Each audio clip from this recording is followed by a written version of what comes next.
మెక్సికోలో మరోసారి తుపాకులు గర్జించాయి. స్థానిక గ్వానాజువాటో రాష్ట్రంలోని ఇరాపువాటో నగరంలో బుధవారం రాత్రి జరిగిన ఒక స్ట్రీట్ ఫెస్టివల్లో దుండగులు విచక్షణరహితంగా కాల్పులకు తెగబడ్డారు.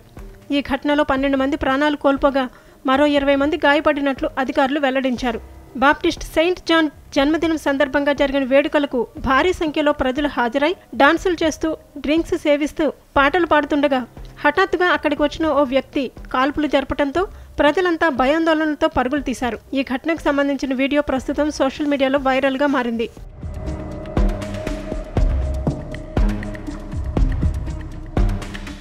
అక్కడ ఒక హౌసింగ్ కాంప్లెక్స్ ఆవరణలో బ్యాండ్ వాయిస్తుండగా ప్రజలు నృత్యం చేస్తున్న సమయంలో ఈ దాడి జరిగింది. ఎంతో ఉత్సాహంగా స్థానికులంతా ఆటపాటల్లో మునిగి తేలుతుండగా ఒక్కసారిగా తుపాకుల శబ్దాలు, ఈ వెంటనే బాధితుల అరుపులు వినిపించడంతో ఏం జరుగుతుందో తెలియక జనం ప్రాణభయంతో చెల్లాచెదురుగా పరుగులు తీశారు. కాల్పులు ఆగిన తర్వాత ఆ ప్రాంతమంతా రక్తసిక్తమైంది. కాగా ఈ ఘటనను మెక్సికో అధ్యక్షురాలు క్లాడియా షీన్బామ్ తీవ్రంగా ఖండించారు. ఇది చాలా దురదృష్టకరమని, సమగ్ర దర్యాప్తు జరుగుతోందని, త్వరలోనే దోషులను పట్టుకుని కఠినంగా శిక్షిస్తారు ఆమె హామీ ఇచ్చారు. కాగా మెక్సికోలోని గ్వానాజువాటో రాష్ట్రం గ్యాంగ్స్టర్లకు పెట్టింది పేరు. ఆయా గ్యాంగులు ఆధిపత్యం కోసం తరచూ ఇలాంటి దారుణాలకు పాల్పడుతున్నారని, దీనివల్లే గ్వానాజువాటో రాష్ట్రం అత్యంత హింసాత్మక రాష్ట్రాల్లో ఒకటిగా మారిందని స్థానికులు వాపోయారు. ఈ ఏడాది తొలి 5 నెలల్లో రాష్ట్రంలో 1435 హత్యలు నమోదయ్యాయి. తాజా ఘటనతో స్థానికుల్లో భయాందోళనలు మరింత పెరిగాయి.